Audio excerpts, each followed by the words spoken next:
जो प्रभु की शरण में आता है उस पर कृपा वर्षा कभी रुकती नहीं। चैनल को सब्सक्राइब करें ताकि यह कृपा आप पर निरंतर बनी रहे। कभी कभी जीवन में ऐसा मोड़ आता है जब सब कुछ थम सा जाता है। मनुष्य चाहे कितना भी मजबूत क्यों ना हो, जब दिल टूटता है तो उसकी आत्मा तक हिल जाती है। यह वही स्थिति थी जिसमें मैं था।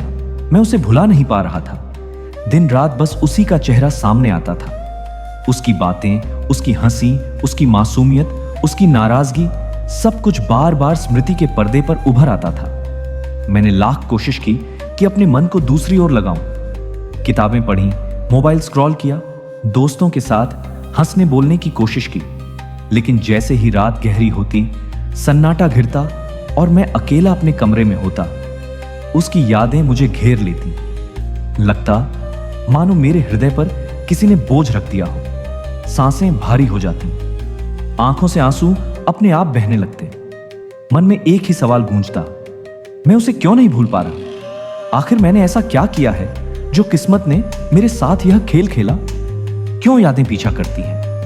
हम किसी को सिर्फ उसकी शक्ल सूरत के लिए याद नहीं करते, हम उसे इसलिए याद करते हैं क्योंकि उसने हमारे जीवन को छुआ होता है। उसने हमारी आत्मा में अपनी छाप छोड़ी होती है।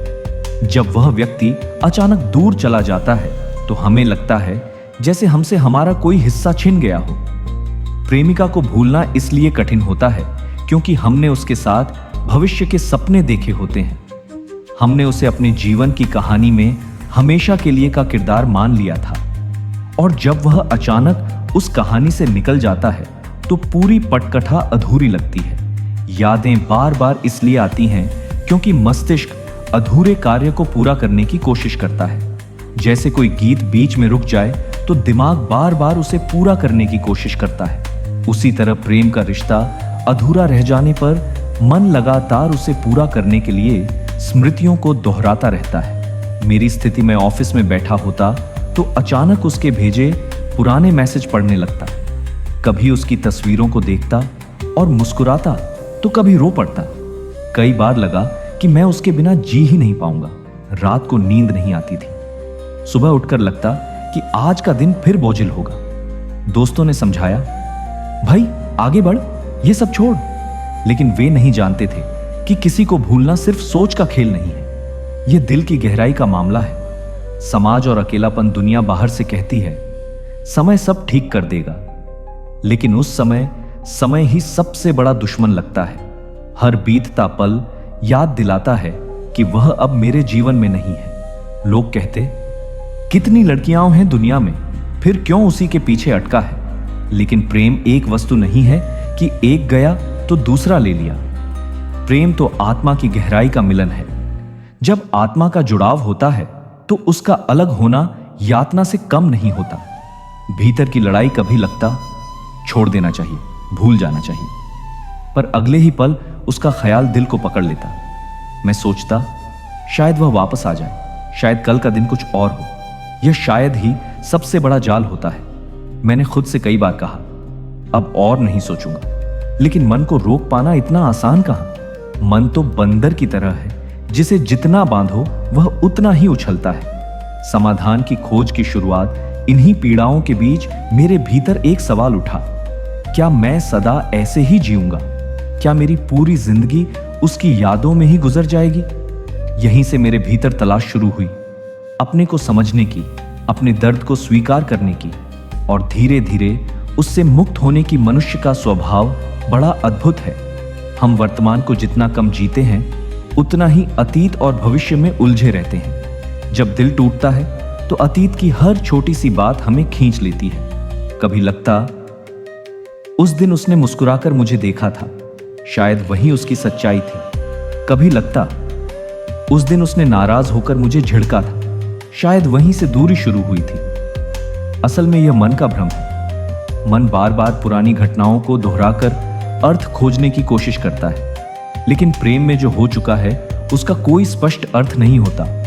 कभी कभी बस परिस्थितियां बदलती हैं और इंसान बदल जाता है। अतीत की कैद जब हम किसी को खो देते हैं तो हमारा मन उस खोए हुए को पकड़कर बैठ जाता है। हम सोचते हैं कि अगर हम बार बार उसके बारे में सोचेंगे तो शायद वह वापस लौट आएगा। लेकिन हकीकत यह है कि हम सिर्फ खुद को ही कैद कर रहे होते हैं। अतीत की यह कैद हमें वर्तमान से दूर कर देती है। हम अपने सामने बैठे लोगों की मुस्कान नहीं देख पाते। हम अपने जीवन के अवसरों को पहचान नहीं पाते, क्योंकि हमारा मन कहीं और भटक रहा होता है। क्यों नहीं भूल पाते? 1. भावनात्मक निवेश। हमने उसमें अपना दिल, समय और सपने निवेश किए होते हैं, इसीलिए उससे दूरी हमें खालीपन देती है। 2. आदत। उसका ख्याल हमारी आदत बन जाता है। जैसे सुबह उठते ही मोबाइल देखना, वैसे ही हर काम में उसकी याद आना। 3. सपनों का टूटना। हम सिर्फ व्यक्ति को नहीं, बल्कि उसके साथ बनाए भविष्य को भी खो देते हैं। 4. स्वाभिमान। हमें लगता है कि हमें छोड़कर जाने वाला गलत है और यह स्वीकार करना कठिन होता है। मेरी हालत में बार बार उसका सोशल मीडिया चेक करता, कभी उसकी ऑनलाइन स्थिति देखता, कभी उसकी तस्वीरें, और हर बार दिल और भारी हो जाता। मुझे लगता वह तो आगे बढ़ गई, मैं ही क्यों फंसा हूं? लेकिन फिर भी खुद को रोक नहीं पाता। रात को अकेले सोचते सोचते समझ आया कि यह मैं खुद अपने घावों पर नमक छिड़क रहा हूं। लेकिन आदत ऐसी थी कि रोकना मुश्किल था। दिल को संभालने के उपाय दर्द से भागने से दर्द मिटता नहीं। दर्द को स्वीकार करना ही पहला कदम है। मैंने यह बात धीरे धीरे सीखी। 1. स्वीकार करना। सबसे पहले मैंने खुद से कहा, हां, मैं उसे भूल नहीं पा रहा। हां, मैं टूटा हुआ हूं। जब तक हम अपने दर्द को छुपाते हैं वह और बढ़ता है, लेकिन जब हम उसे स्वीकार करते हैं तो मन हल्का होता है। 2. दूरी बनाना। मैंने तय किया कि अब उसके संदेश, तस्वीरें और नंबर को नहीं देखूंगा। यह आसान नहीं था। पहले हाथ बार बार मोबाइल की ओर जाता, लेकिन मैंने खुद को रोका। धीरे धीरे मन मानने लगा। मन को व्यस्त करना। मैंने कुछ नया सीखना शुरू किया। गिटार उठाया जो सालों से कोने में पड़ा था, किताबें पढ़ी, थोड़ा थोड़ा व्यायाम किया। शुरुआत में मन नहीं लगता, लेकिन आदत धीरे धीरे बदलने लगती है। लिखना। मैंने अपनी भावनाएं डायरी में लिखनी शुरू की। जितना लिखता उतना हल्का महसूस करता। लिखने से पता चलता है कि मन कितना भरा हुआ है। अध्यात्म की ओर झुकाव। जब इंसान टूटता है तो उसे भगवान याद आते हैं। मुझे भी यही हुआ। मैंने नाम जप शुरू किया। राधे राधे या राम राम कहने से एक अजीब शांति मिलने लगी। धीरे धीरे मुझे समझ आया कि प्रेमिका को भूलना असल में प्रेम को भूलना नहीं है। प्रेम तो शुद्ध भावना है, जिसे हमने किसी एक इंसान में बांध दिया था। जब वह इंसान चला गया तो भी प्रेम की ऊर्जा हमारे भीतर है। अगर उसी प्रेम को भगवान की ओर मोड़ दें तो जीवन बदल सकता है। प्रेरक उदाहरण। इतिहास और साहित्य में ऐसे असंख्य लोग हुए हैं जिन्होंने दिल टूटने के बाद महान काम किए। तुलसीदास जी का विवाह हुआ। पत्नी के वियोग ने उन्हें इतना झकझोरा कि वे प्रभु श्री राम के परम भक्त बन गए। मीराबाई ने सांसारिक प्रेम छोड़कर श्री कृष्ण में अपना संपूर्ण जीवन अर्पित कर दिया। महाकवि सूरदास ने भी सांसारिक मोह त्याग कर ईश्वर में प्रेम पाया। इन उदाहरणों ने मुझे सिखाया कि प्रेम का अंत नहीं होता, बस उसकी दिशा बदलनी पड़ती है। जीवन में आगे बढ़ने की राह। धीरे धीरे मैंने समझा कि प्रेमिका को भूलना असंभव नहीं है, बस हमें अपनी सोच की दिशा बदलनी होती है। मैंने नकारात्मक विचारों को छोड़ना शुरू किया। खुद से कहा, वह मेरी कहानी का हिस्सा थी, पूरी कहानी नहीं। अपने परिवार, दोस्तों और काम को समय देने लगा। छोटे छोटे लक्ष्य बनाए और उन्हें पूरा किया। धीरे धीरे जीवन में खुशी लौटने लगी। नई शुरुआत। अब मैं समझ गया हूं कि जिसे हम भूलना कहते हैं वह वास्तव में स्वीकारना है। हम किसी को पूरी तरह दिमाग से मिटा नहीं सकते, लेकिन हम यह स्वीकार कर सकते हैं कि वह अब हमारे जीवन का हिस्सा नहीं है, और यह स्वीकारोक्ति ही सच्ची मुक्ति है। अगर आप भी अपनी प्रेमिका या प्रेमी को भूल नहीं पा रहे हैं तो याद रखिए, दर्द को स्वीकार कीजिए, दूरी बनाइए, मन को नई दिशा दीजिए, अध्यात्म से जुड़िए, प्रेम को भीतर संजोकर ईश्वर और जीवन की ओर मोड़ दीजिए। प्रेम किसी के जाने से समाप्त नहीं होता, वह तो हमारे भीतर का दिव्य उपहार है। बस हमें सीखना है कि उसे सही दिशा कैसे देनी है। कभी किसी ने सही कहा है, जिसे हम सबसे ज्यादा चाहते हैं वही हमें सबसे गहरी चोट दे जाता है। मेरी हालत भी ऐसी ही थी। रात के सन्नाटे में जब पूरा संसार नींद में डूबा होता था, मैं जाग रहा होता था। कमरे की दीवारों को ताकते ताकते मेरी आंखें लाल हो जाती। मन बार बार उसी को याद करता, उसकी हंसी, उसकी आंखें, उसके शब्द, उसका साथ। मोबाइल उठाता और पुराने चैट्स पढ़ने लगता। एक एक मैसेज मुझे ऐसा लगता मानो किसी ने फिर से मेरे दिल को नोच लिया हो। उसकी भेजी हुई तस्वीरें, स्टिकर्स, इमोजी, सब कुछ जिंदा था, लेकिन वह अब मेरी जिंदगी में नहीं थी।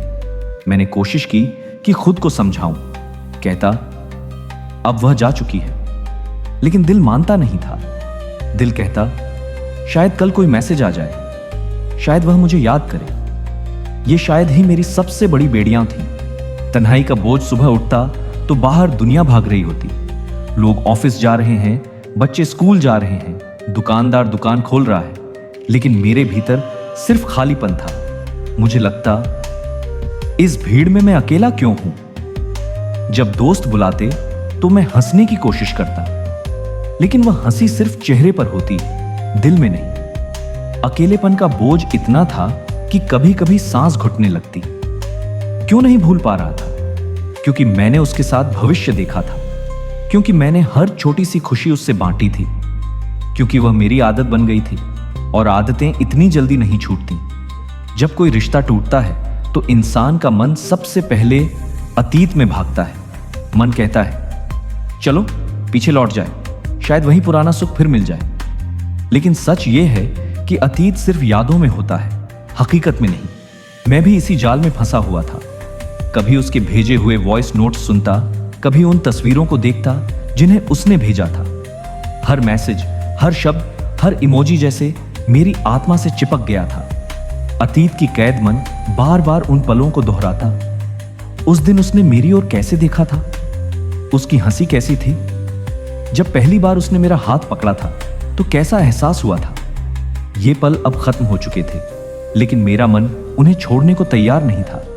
जैसे कोई बच्चा टूटा हुआ खिलौना भी कसकर पकड़े रहता है। मुझे लगा जैसे मैं अपनी ही बनाई हुई जेल में कैद हूं। चारों ओर वही यादें, वही आवाजें, वही चेहरे, और बाहर निकलने का दरवाजा मेरे ही हाथ में है, लेकिन मैं खोल नहीं पा रहा। भविष्य का सपना हम सिर्फ इंसान को नहीं खोते, बल्कि उसके साथ देखे गए भविष्य को भी खो देते हैं। शादी, घर, बच्चे, यात्राएं, ये सब सपने जब टूटते हैं तो दिल अतीत को पकड़कर बैठ जाता है।